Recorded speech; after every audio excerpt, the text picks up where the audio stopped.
There are islands in the United Kingdom that do not appear on your holiday brochures. They sit just off the coast, sometimes visible from the shore, sometimes close enough that you could almost swim to them if you fancied a dip and a trespassing charge. And yet nobody goes there. Not tourists, not hikers, not fishermen. Not even the particularly adventurous type who thinks waterproof trousers and a thermos make them an explorer. These islands are closed, locked, forbidden, sealed off by the government, the military, conservation bodies, private owners, or simply by the terrifying forces of nature itself. Some were poisoned on purpose, others hide Cold War secrets that still carry the risk of blowing your legs off. So subscribe and let's start. Number 15. Gruinard Island, Scotland. Tucked into Gruinard Bay on the wild northwest coast of Scotland, roughly halfway between Gairloch and Ullapool, sits a small oval-shaped island that looks, from the mainland, like any other patch of Scottish green floating peacefully on the water. It covers just under 500 acres, stretches about 1¼ miles in length, and sits barely half a mile from the shore. For centuries it was unremarkable. A few sheep grazed there. A handful of people lived on it. By the 1930s, the island was uninhabited, home to rabbits and seabirds, and not much else. And that is precisely why the British government chose it. In 1942, with the Second World War raging across Europe and fears growing that Nazi Germany might unleash biological weapons, the Ministry of Defence purchased Gruinard Island for £500. They designated it X-Base and immediately banned all visitors. Scientists from Porton Down, the government's secretive chemical and biological weapons research centre in Wiltshire, were sent north with a very specific mission. They brought with them a strain of anthrax called Volum 14578, named after a professor of bacteriology at the University of Oxford. They also brought 80 sheep. The sheep were tethered at various points across the island. Small explosive devices loaded with anthrax spores were detonated upwind of the animals. Within 3 days, every single sheep was dead. The experiments proved that a large-scale anthrax attack could render an entire city uninhabitable for decades. The scientists packed up and left, but the island did not recover. Anthrax spores are extraordinarily durable. They persist in soil for centuries, waiting patiently for something warm-blooded to wander past. The government acknowledged the contamination and placed Gruinard under indefinite quarantine. Warning signs were erected on the mainland shore, and the island became known locally as Anthrax Island. For nearly 50 years, nobody set foot on it. The original owners were told they could repurchase the island for £500 whenever it was declared safe for habitation by man and beast. Nobody expected that declaration to come anytime soon. The anthrax simply would not go away. Early decontamination attempts failed completely. The spores resisted every effort to destroy them, buried deep in the peaty soil, perfectly preserved.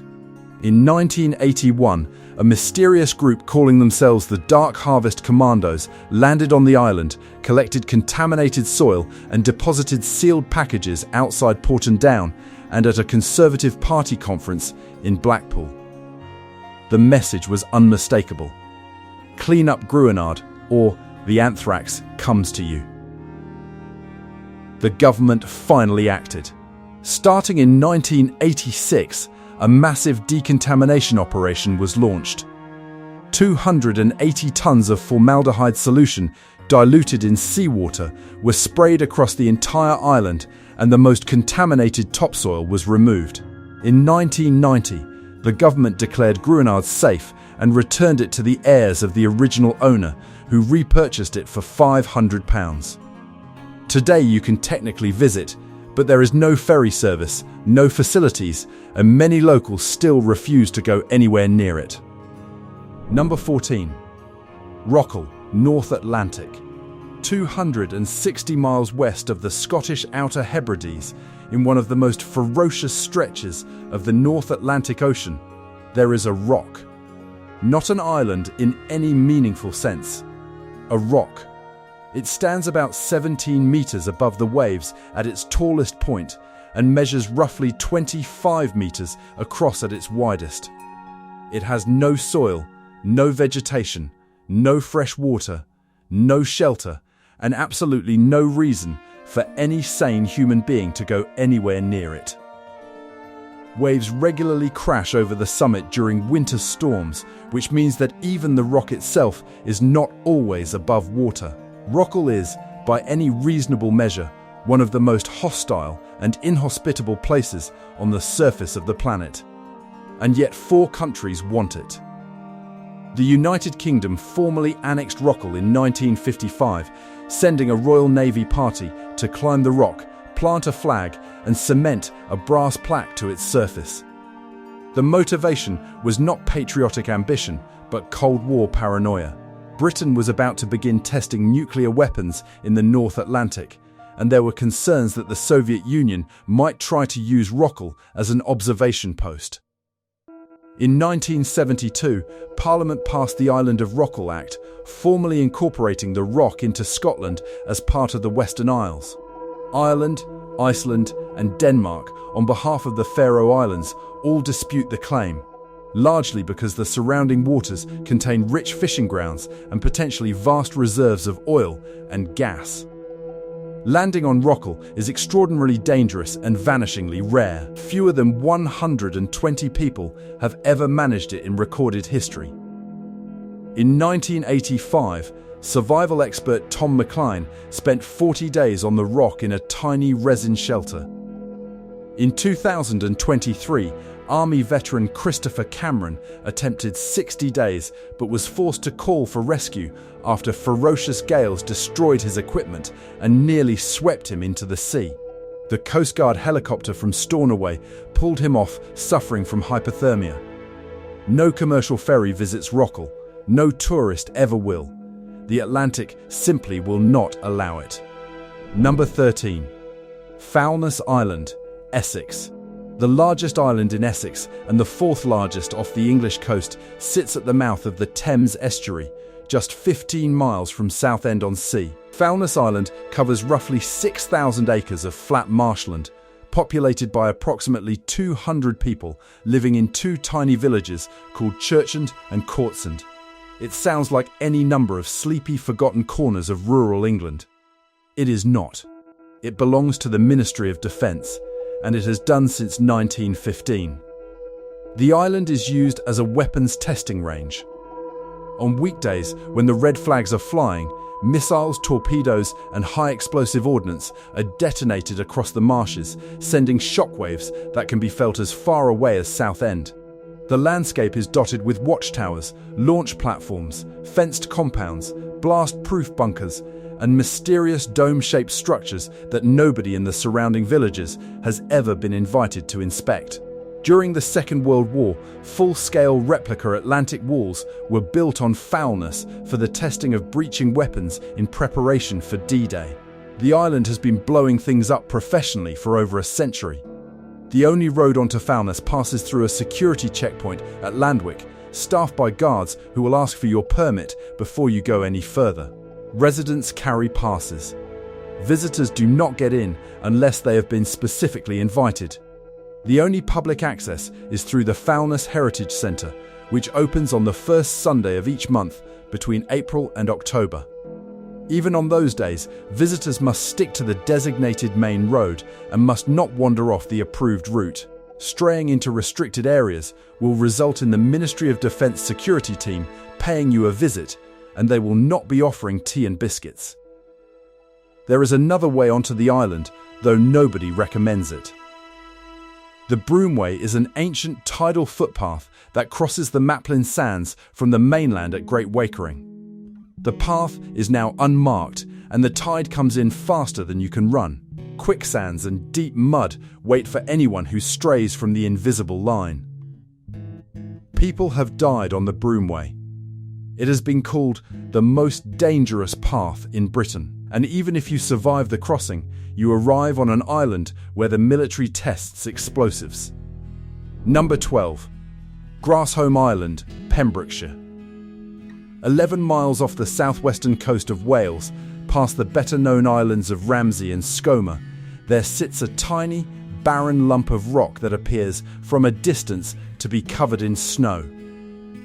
It is not snow, it is birds. Approximately 39,000 pairs of northern gannets breed on Grassholm every year, making it the third largest gannet colony in the world, behind only Bassrock and St Kilda, both in Scotland.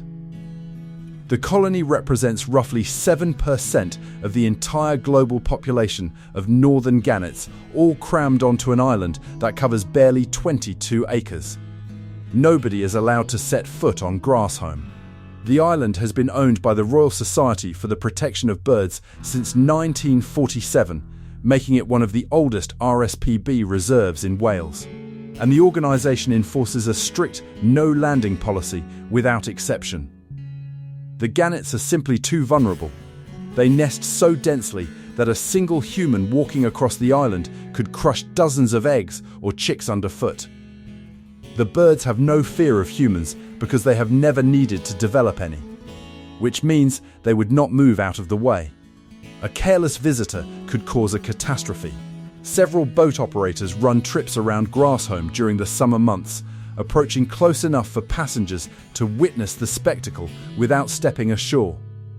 Tens of thousands of gannets wheeling overhead, diving into the sea at 60 miles per hour, folding their wings back like white arrows and plunging beneath the surface. You can look, you can photograph, you can marvel, but you cannot land. The gannets have claimed Grassholm, and the RSPB intends to keep it that way. Number 11. Orford Ness, Suffolk. Stretching 10 miles along the bleak Suffolk coastline, Orford Ness is a shingle spit that guards some of the darkest secrets in modern British military history. For 70 years, from the First World War until the Ministry of Defence finally handed it to the National Trust in 1993, the island was sealed behind security fences, police watchtowers, and official threats of prosecution for anyone who tried to get too close. Even today, access is strictly controlled, limited to designated open days when a small National Trust ferry crosses the River Orr from the village of Orford. The history of Orford Ness reads like a paranoid thriller. During the First World War, it was used for experimental work on bomb ballistics and early radar technology. In the Second World War, it became a testing ground for weapons development. As the Cold War intensified, the Atomic Weapons Research Establishment built a series of structures on the spit known as the pagodas, reinforced concrete buildings with distinctive peaked roofs, designed to contain the force of an explosion should anything go wrong during the environmental testing of nuclear weapon components. The pagodas still stand today, slowly crumbling into the shingle, their concrete walls stained with decades of salt spray and neglect. In the late 1960s, the spit became the nerve center of Cobra Mist, a top-secret Anglo-American over-the-horizon radar system designed to peer deep into Soviet territory. The facility operated until 1973, when it was abruptly shut down under circumstances that have never been fully explained. Today, visitors can explore designated routes, passing the bomb ballistics building, the Black Beacon, and the crumbling pagodas. But large areas remain permanently closed. Unexploded ordnance still litters the shingle, and parts of the spit have never been surveyed for buried munitions. It is not a place for casual wandering. Subscribe to prove that these videos actually help and actually make sense. Number 10. Borreray, St Kilda Archipelago. 100 miles off the west coast of Scotland, in the vast emptiness of the North Atlantic, the St Kilda Archipelago rises from the ocean like a vision from another world. It is the remotest part of the British Isles, a cluster of volcanic islands so isolated that its inhabitants developed their own unique way of life over 4,000 years, surviving on seabirds and sheep and fish until the last residents were evacuated at their own request in 1930. Among the islands of St Kilda, the most dramatic and most forbidden is Borreray. Borreray lies several miles north of the main island of Herta and is, in essence, one enormous cliff face. Its sea cliffs are among the highest in the British Isles, dropping vertically into the Atlantic with no beaches, no harbours, and no safe landing points under any but the calmest conditions. The island has never had permanent human inhabitants, though the St Kildans regularly made the perilous crossing to harvest seabirds from its cliffs, scaling the vertical rock faces with a skill that astonished every outsider who witnessed it. Nearby rise the sea stacks of Stack Lee and Stack and Armin, stone pillars erupting from the waves like prehistoric monuments, their surfaces whitened by the guano of the largest gannet colony in Europe. Landing on Borreray requires calm seas, an experienced skipper, and a willingness to scramble up slippery rocks with no safety equipment while Atlantic swells heave beneath you. Boat operators running trips from Harris or Skye will circle the island, passing close enough for passengers to see the gannets and the feral Borreray sheep that somehow survive on the cliff-top grass, but landing is almost never attempted. The sheep are unique to the island, descendants of the flocks left behind when the last St Kildans departed, and they have been living wild and unmanaged on the cliffs ever since. Nobody shears them, nobody feeds them, nobody knows exactly how many there are. The island belongs to them now, and to the gannets, and to the relentless wind. Number 9. Steep Holm, Bristol Channel.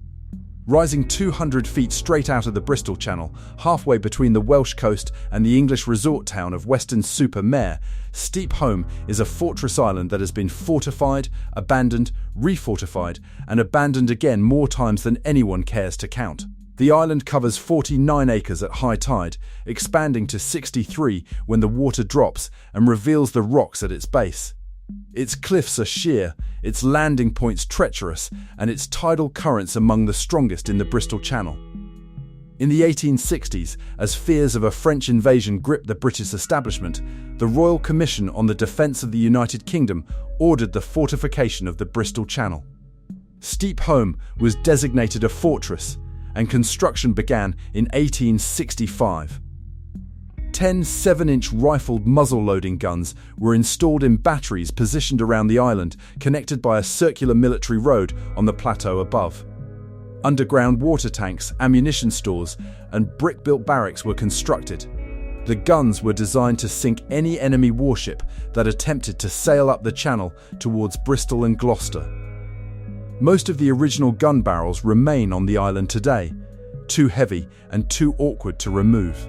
During the Second World War, the island was refortified again. Troops used mules and a cable-operated narrow-gauge railway to haul 6-inch naval guns up the steep cliffs to newly built emplacements.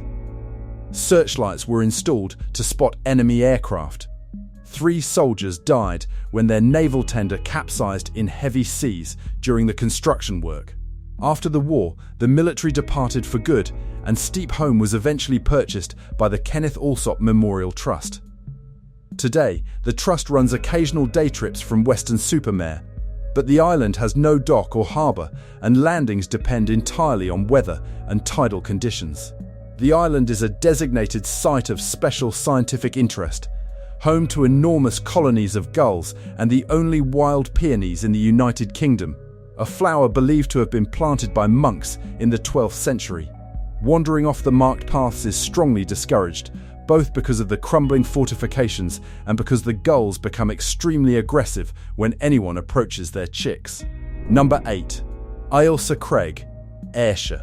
10 miles off the Ayrshire coast, roughly halfway between Glasgow and Belfast, an extinct volcanic plug rises over 1,100 feet from the sea in a near-perfect cone of ancient granite. Ailsa Craig is unmistakable from any point along the southwestern Scottish coast, a brooding symmetrical mass known locally as Paddy's Milestone because of its position on the sea route between Scotland and Ireland. It extends to about 2 miles in circumference and contains one of the largest gannet colonies in the world, with tens of thousands of pairs nesting on its cliffs every breeding season. Ailsa Craig has been in private hands for centuries and was put up for sale by the Marquess of Ailsa. The island is perhaps best known globally as the source of blue hone granite, the specific type of stone from which the finest curling stones in the world are made. The quarry operated on the island for generations, producing granite of such exceptional density and consistency that it is prized by curling federations worldwide. Olympic curling stones are made from Ailsa Craig granite. There is, quite literally, no substitute. There is a small cottage at the foot of the cliffs, a ruined castle roughly 60 metres up the path, and a lighthouse built by Thomas Stevenson in the 1880s. Landing is possible only by private boat from Girvan or by helicopter, dependent on calm seas. The island has no permanent residents, no regular ferry service, and no public facilities. The gannets control the upper cliffs, the grey seals command the rocky shoreline, and the only sound is the wind and the shrieking of 40,000 birds. Number 7. Holy Isle, Firth of Clyde. Sitting in Lamlash Bay off the eastern coast of the Isle of Arran, Holy Isle measures barely 3 kilometres long and 1 kilometre wide. It is visible from the Arran shore, close enough that on a calm day you might consider swimming across, though the locals will strongly advise you not to try because of the unpredictable currents. The island has a spiritual history stretching back at least 1400 years, when a 6th century monk called Saint Molaise lived in a cave on its western shore and used the natural spring nearby for his daily needs. That cave still exists and the spring still flows.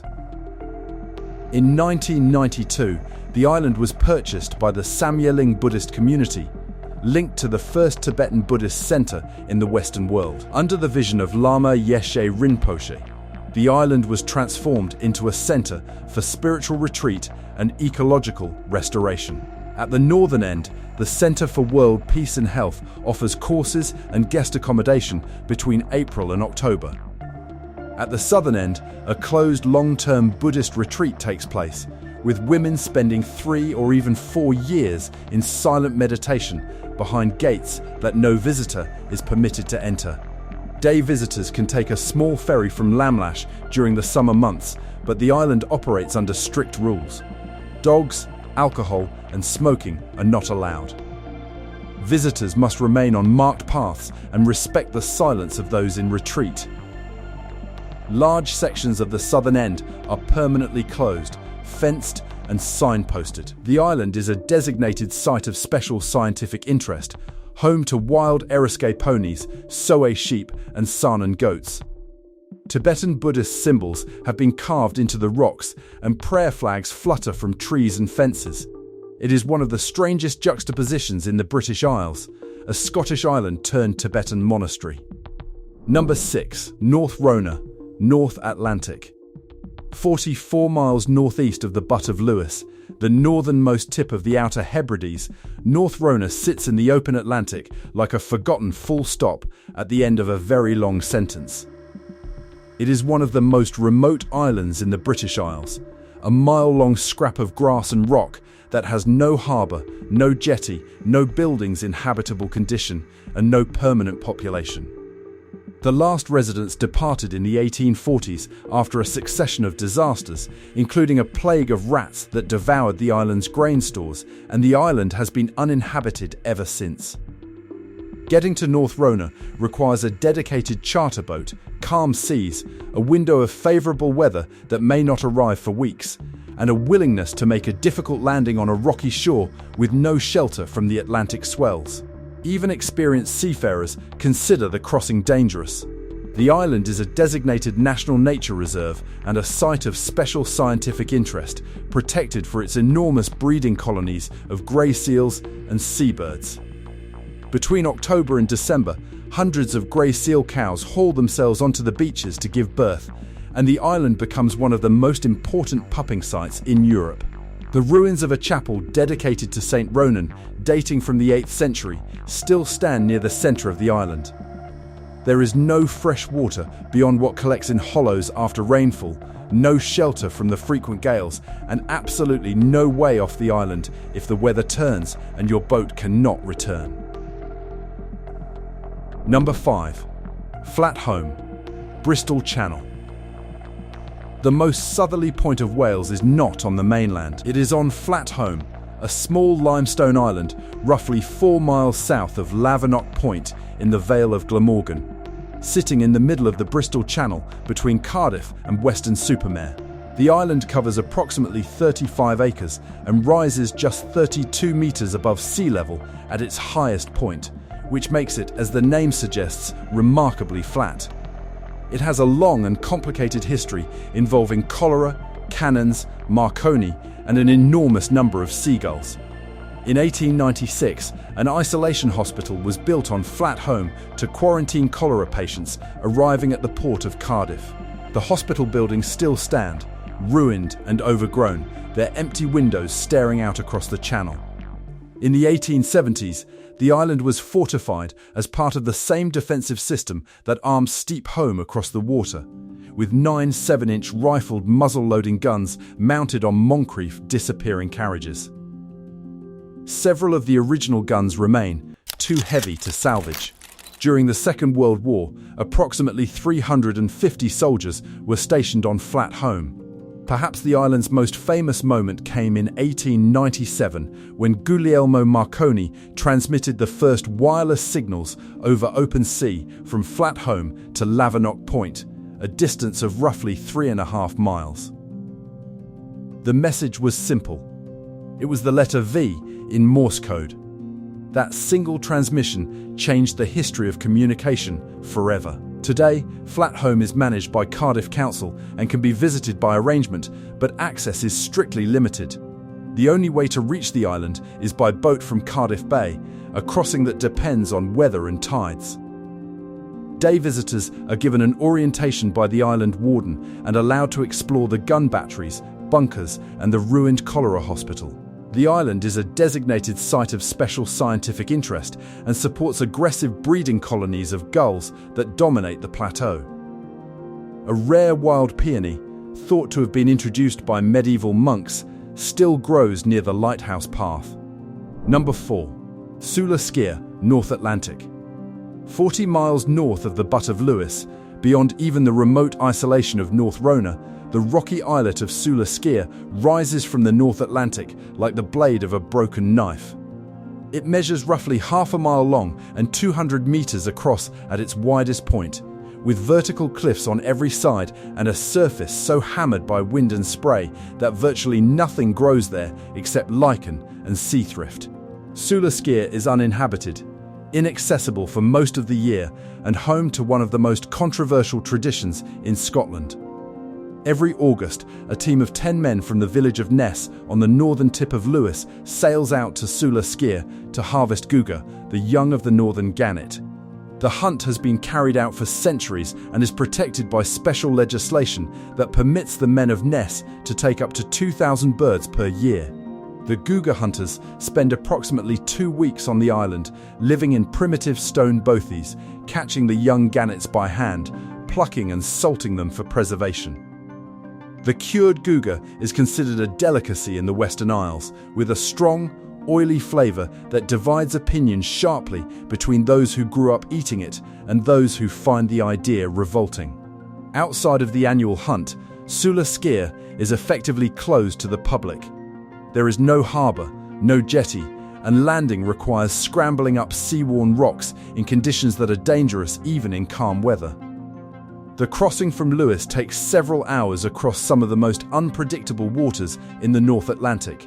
Sula Sgeir is a place that belongs entirely to the gannets, the storms, and the men of Ness who have risked their lives every summer for hundreds of years to bring home the guga.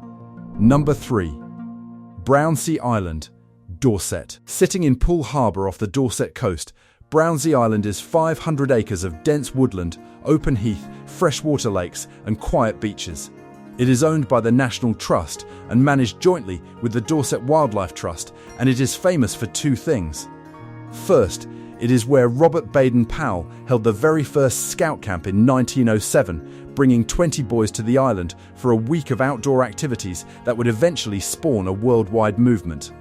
Second, it is one of the last remaining refuges for the native red squirrel in southern England, the population protected from grey squirrel invasion by the surrounding waters of the harbour. Brownsea is not entirely forbidden, but it is tightly controlled. The island can only be reached by boat, with ferry services running from Pool Quay and Sandbanks during the season. Once the last ferry departs, the island is closed. After dark, it reverts to silence and seclusion, populated only by wildlife. But the true forbidden territory on Brownsea lies in the areas permanently closed to the public. Roughly half the island is a nature reserve managed by the Dorset Wildlife Trust, accessible only by guided tour on designated days. The lagoon area supports breeding populations of avocets and terns, fenced off and monitored by wardens. Dense sections of woodland where the red squirrels breed are closed to prevent disturbance. Most visitors follow a network of marked trails around the publicly accessible half and never realize that the other half exists in a state of managed wilderness that no tourist is allowed to enter. Number 2. Stroma, Pentland Firth. Between the northernmost point of the Scottish mainland and the Orkney Islands lies the Pentland Firth, one of the most dangerous stretches of water in the British Isles. Tidal currents tear through the channel at speeds of up to 12 knots, creating whirlpools, standing waves, and conditions that have sent ships to the bottom for centuries. Sitting right in the middle of this chaos, roughly 2 miles off the coast of Caithness, the island of Stroma covers approximately 375 acres of flat, windswept farmland surrounded by cliffs that drop straight into the boiling current. Stroma was inhabited for centuries. At its peak, the island supported a population of around 375 people, living in a cluster of stone houses along the eastern shore. They farmed the rich soil, fished the dangerous waters, and maintained a lighthouse at the northern tip. The community had a church, a school, a post office, and a ferry connection to the mainland.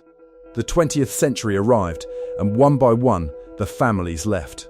The last permanent residents departed in the early 1960s, and the island has been uninhabited ever since.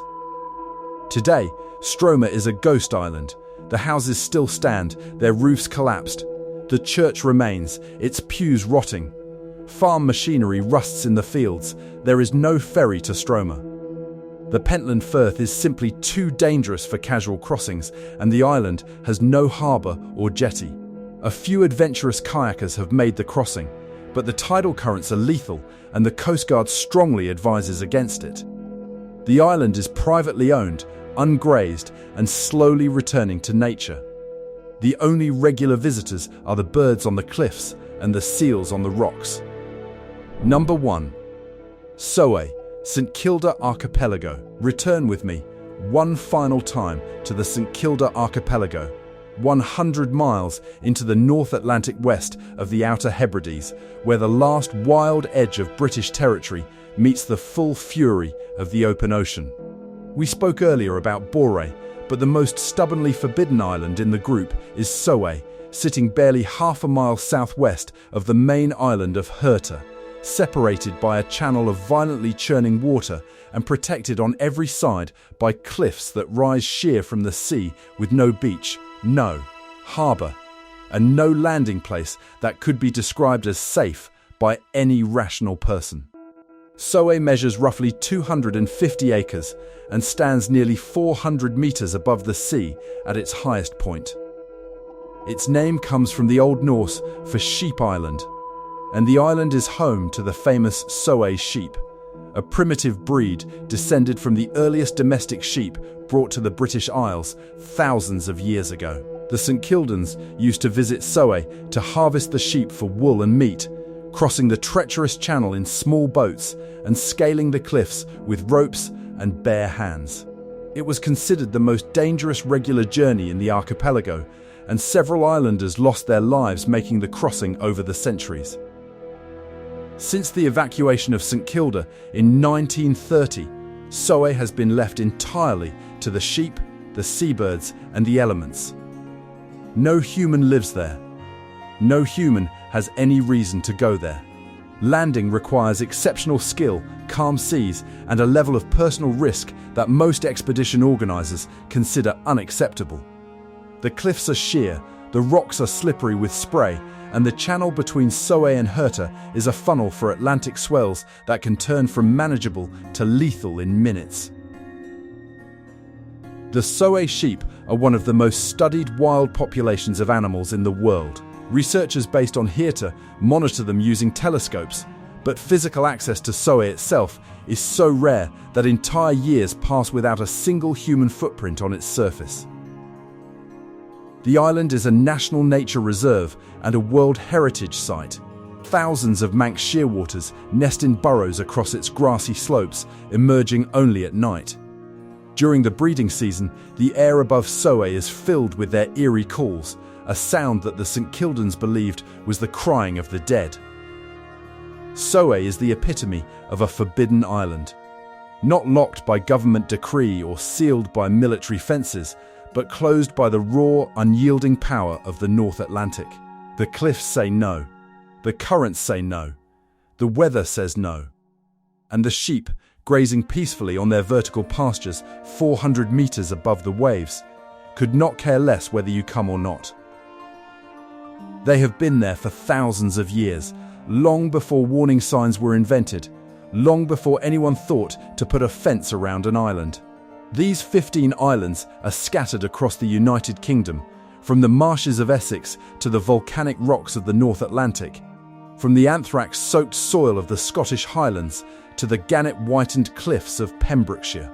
Some are closed by law, some are closed by nature, some are closed by choices made decades ago that still echo forward into the present. They are the places where you cannot go, the islands beyond the reach of ferries and footpaths. And perhaps that is precisely what makes them so fascinating. We always want most desperately to see the places that do not want us there. I am a grandpa.